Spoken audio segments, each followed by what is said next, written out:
വസിക്കുന്ന പരിശുദ്ധാത്മാവിൻ്റെ സാന്നിധ്യം നമുക്ക് ആസ്വദിക്കാം. പരിശുദ്ധാത്മാവിനെ നമുക്ക് കൂട്ടായി കൊണ്ടുവരുവാൻ നമുക്ക് പ്രാർത്ഥിക്കാം.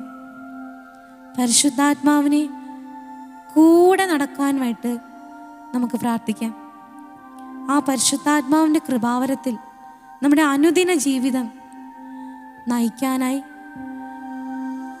നമുക്ക് ഈ ഗാനത്തിലൂടെ നമുക്ക് പരിശുദ്ധാത്മാവിൻ്റെ കൂടെ ആയിരിക്കാം. പരിശുദ്ധാത്മാവിനെ നമുക്ക് കൂട്ടായി വരുവാനായി നമുക്ക് പ്രാർത്ഥിക്കാം. പരിശുദ്ധാത്മാവേ കൂടെ വേണം, പരിശുദ്ധാത്മാവേ കൂട്ടായ്മ വേണം, പരിശുദ്ധാത്മാവേ കൂടെ വേണം, പരിശുദ്ധാത്മാവേ കൂട്ടായ്മ വേണം, പരിശുദ്ധാത്മാവേ.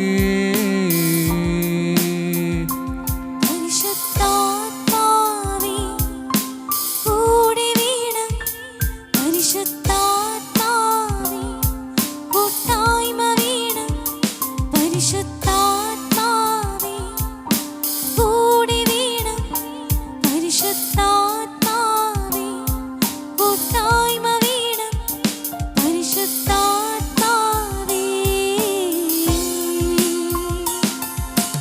എന്നിൽ വസിക്കും എന്നാത്മാവേ, എന്നിൽ ജീവിക്കും എന്നാത്മാവേ, എന്നിൽ വസിക്കും എന്നാത്മാവേ, എന്നിൽ ജീവിക്കും എന്നാത്മാവേ, പരിശുദ്ധാത്മാവേ കൂടെ വേണം, പരിശുദ്ധാത്മാവേ കൂട്ടായ്മ വേണം, പരിശുദ്ധാത്മാവേ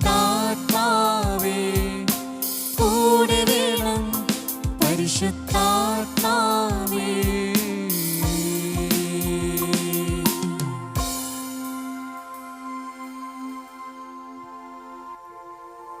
ക്രിസ്തുവിനെ അറിഞ്ഞ് ക്രിസ്തുവിന് വേണ്ടി ജീവിക്കുന്നവരെയാണ് യൂത്ത് ഐക്കണുകളായി നമ്മൾ മുമ്പിൽ പ്രസൻറ്റ് ചെയ്യുക.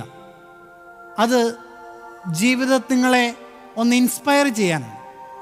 അങ്ങനെ ക്രിസ്തു ജീവിതത്തെ തൊട്ട അനുഭവങ്ങൾ പറയാനായി നമ്മോടൊപ്പമുള്ളത് പോൾ ആണ്.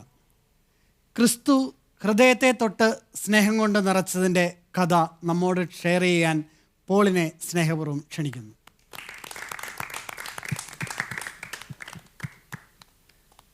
Praise the Lord. എൻ്റെ പേര് പോൾ. അച്ഛൻ പറഞ്ഞതുപോലെ എന്നെ യേശു ആന്തരിക സൗഖ്യത്തിലൂടെ എന്നെ മോചിപ്പിച്ച ഒരു സാക്ഷ്യമാണ് നിങ്ങളോട് പറയാനുള്ളത്. ഞാൻ എബേഡ് 15 കൂടിയത്. എബേഡ് 15 എൻ്റെ ആത്മാവിനെ ഈശോ തൊട്ടതിൻ്റെ ഒരു അനുഭവമാണ് പറയുന്നത്. ഞാൻ 4ാമൻ ഒരു വ്യക്തിയായിരുന്നു, 5 മക്കളിലെ 4ാമൻ. കാരണം അത്രയധികം അനുഗ്രഹങ്ങളാണ് ദൈവം ഞങ്ങളുടെ കുടുംബത്തിലേക്ക് ചൊരിഞ്ഞത്. കാരണം 5 മക്കളിലെ 4ാമെന്ന് പറയുമ്പോൾ എല്ലാവരെയും ദൈവം വാരിക്കോരി അനുഗ്രഹിച്ചിട്ടുണ്ട്. പക്ഷേ അപ്പനമ്മയും തരാത്ത സ്നേഹമാണ് എന്നെ വളരെയധികം വേദനയിലും ദുഃഖത്തിലും എന്നെ ആന്തരികമായ മുറിവിലേക്കും എന്നെ നയിച്ചത്. പക്ഷേ ഇതിൽ നിന്നെല്ലാം യേശു എന്നെ എങ്ങനെ തൊട്ടു എന്ന് പറയാനായിട്ട് ഞാൻ ആഗ്രഹിക്കുന്നു. ഞാൻ എബേഡ് 15 കൂടുന്നതിന് മുമ്പ് എൻ്റെ അവസ്ഥയെക്കുറിച്ച് പറയുകയാണ്.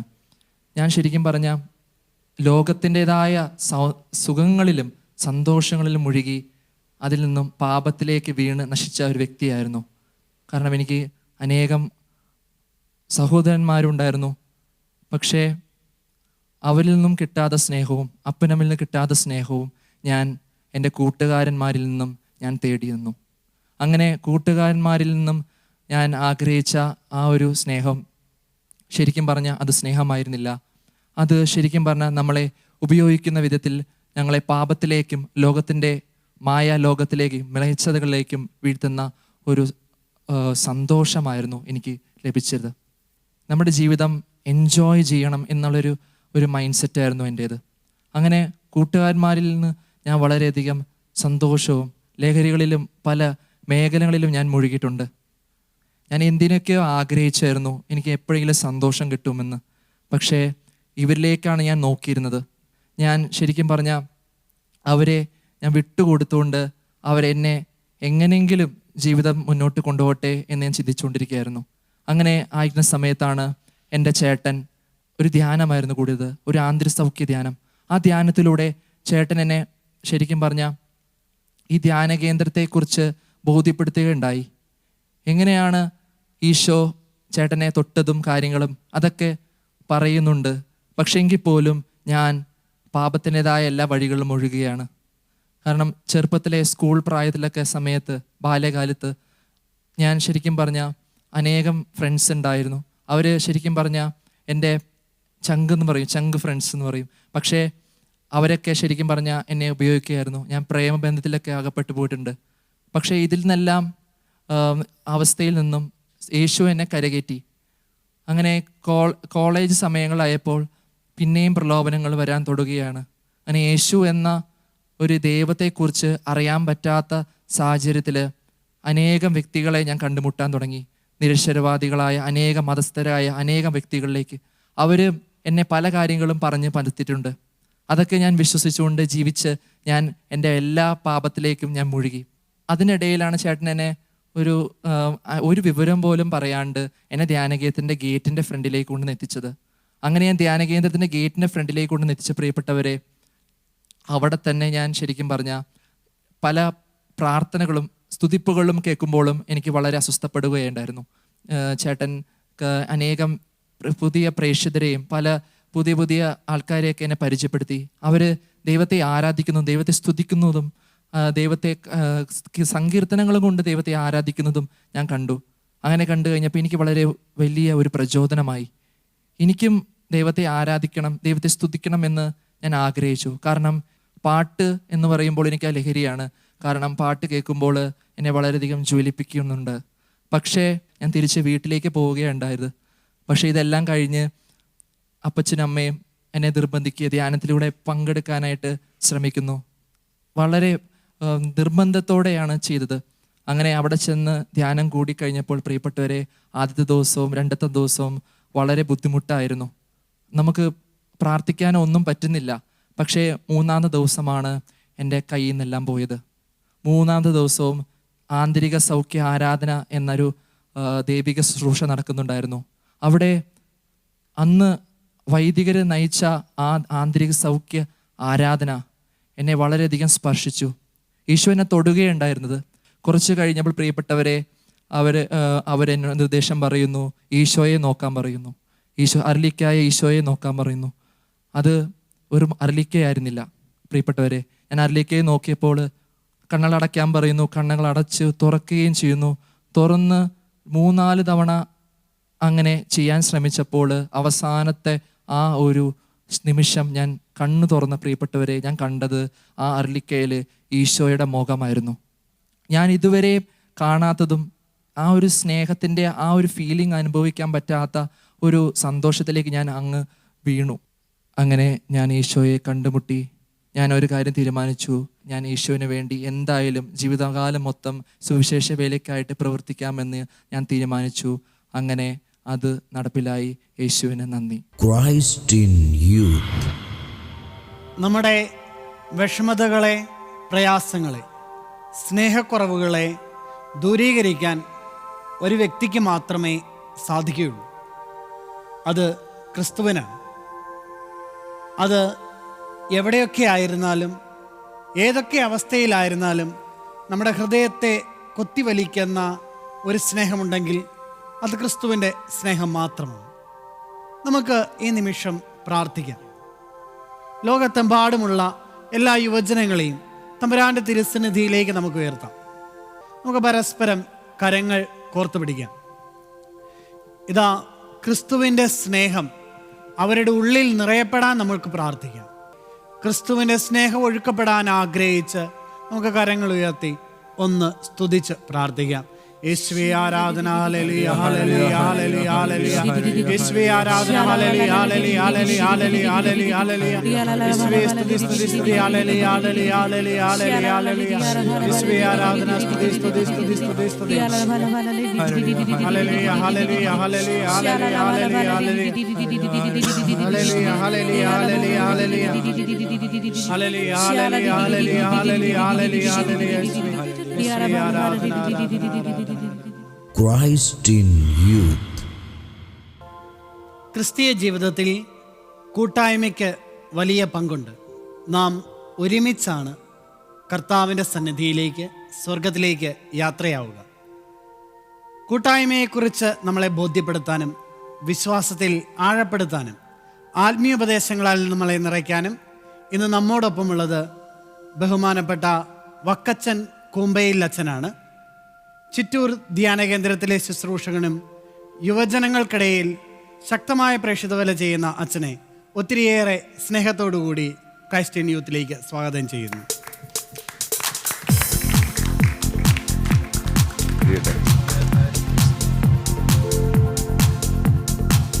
ശോമിശേഖ് സ്തുതിയായിരിക്കട്ടെ. ഒത്തിരി സന്തോഷം. നമ്മൾ കൂട്ടായ്മയെക്കുറിച്ച് ഒരുമിച്ച് ചർച്ച ചെയ്യുമ്പോൾ ഇങ്ങനെ കൂട്ടായ്മയിൽ തന്നെ കൂട്ടായ്മയെക്കുറിച്ച് ചർച്ച ചെയ്യുന്നത് ഏറ്റവും മനോഹരമാണ്. ദൈവത്തിന് നന്ദി പറയാം.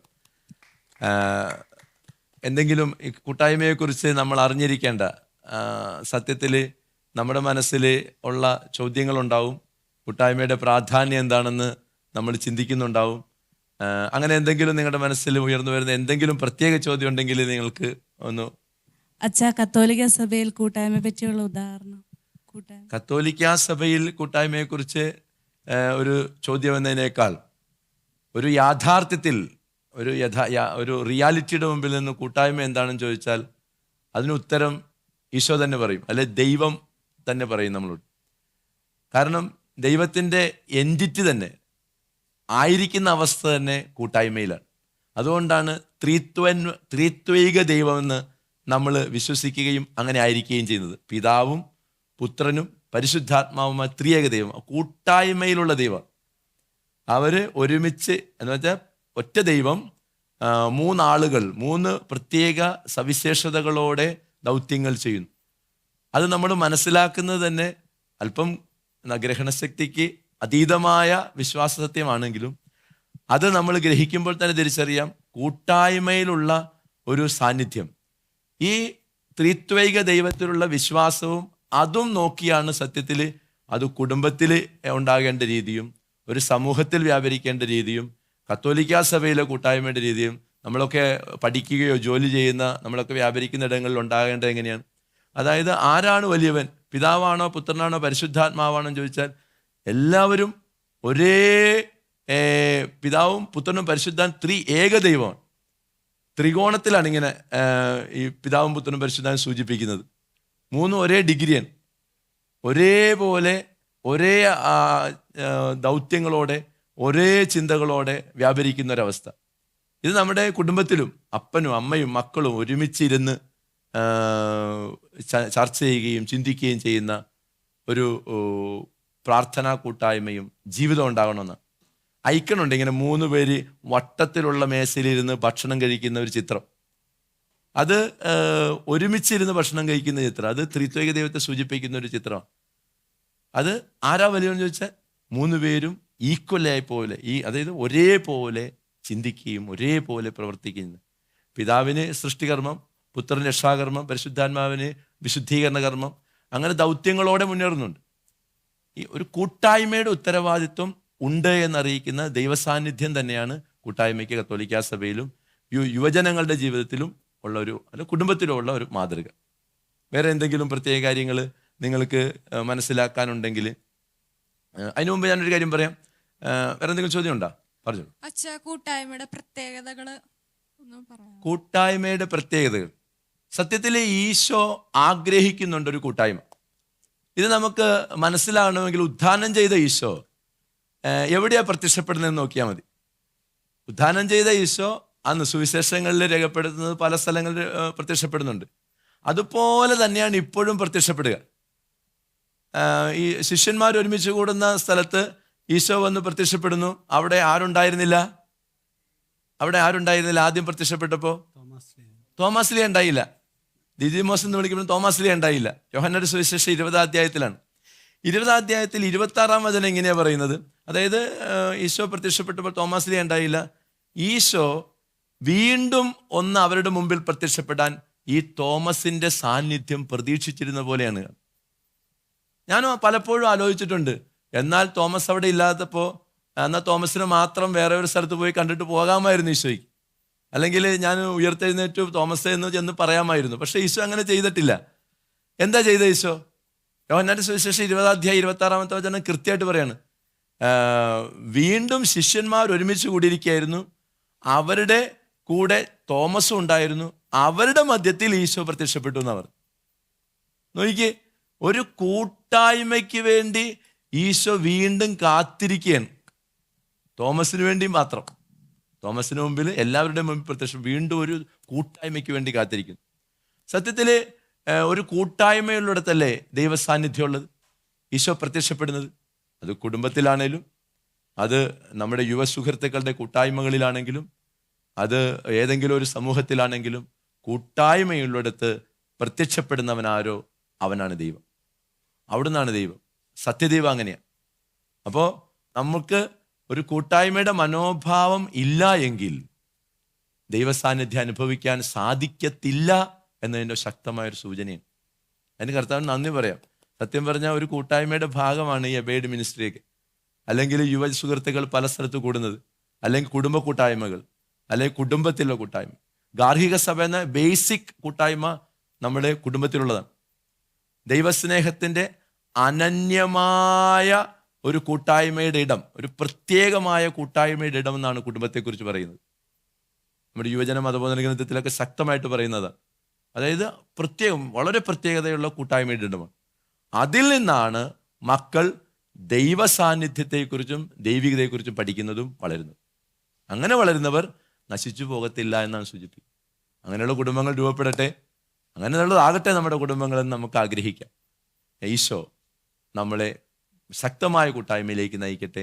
നമ്മുടെ ചിറ്റൂർ ധ്യാന കേന്ദ്രത്തിൽ എബേഡ് യുവജന ധ്യാനം, ഗ്രാൻഡ് എബേഡ് ഫോർ വരും. ഇതുവരെ യുവജന ധ്യാനങ്ങൾ, എബേഡ് ധ്യാനങ്ങളിൽ പങ്കെടുത്തവരും മറ്റുള്ളവരെയും ചേർത്ത് വെച്ചിട്ടുള്ള മഹാ ആഘോഷമാണ്. യുവതിയുവാക്കൾ ഒന്ന് ചേർന്ന് ദൈവ സാന്നിധ്യം അനുഭവിക്കുന്ന ഇടം. എല്ലാവരെയും സ്വാഗതം ചെയ്യുന്നു. നമുക്കും കൂടുതൽ ദൈവ സാന്നിധ്യത്തിലേക്ക് അടുക്കാം. എല്ലാവർക്കും നന്മകൾ നേരുന്നു. കൂട്ടായ്മയുടെ ഈശോ നമ്മുടെ കൂടെ ഉണ്ടാകട്ടെ. Christ in youth. നാം ഇത്രയും നേരം ഒരു കൂട്ടായ്മയ്ക്കുള്ളിലായിരുന്നു. ആ കൂട്ടായ്മയുടെ ഉള്ളിൽ നിന്ന് നമ്മൾ പ്രാർത്ഥിക്കുകയാണ്. തീർച്ചയായും പരിശുദ്ധാത്മാവിൻ്റെ തീനാവ് നമ്മുടെ മേളിലും ഉണ്ട്. തുടർന്ന് നമ്മൾ വെളിയിലേക്ക് ഇറങ്ങുമ്പോഴും നമ്മൾ ചെന്നെത്തിപ്പെടുക കൂട്ടായ്മകളിലേക്ക് തന്നെയാണ്. ആ കൂട്ടായ്മകളിലേക്ക് നമ്മൾ സ്വീകരിച്ച പരിശുദ്ധാത്മാവിൻ്റെ ഫലങ്ങൾ നിറവാനായിട്ട് നൽകുവാൻ സാധിക്കട്ടെ എന്ന് നമുക്ക് പ്രാർത്ഥിക്കാം. Till then, signing off, Christ in youth.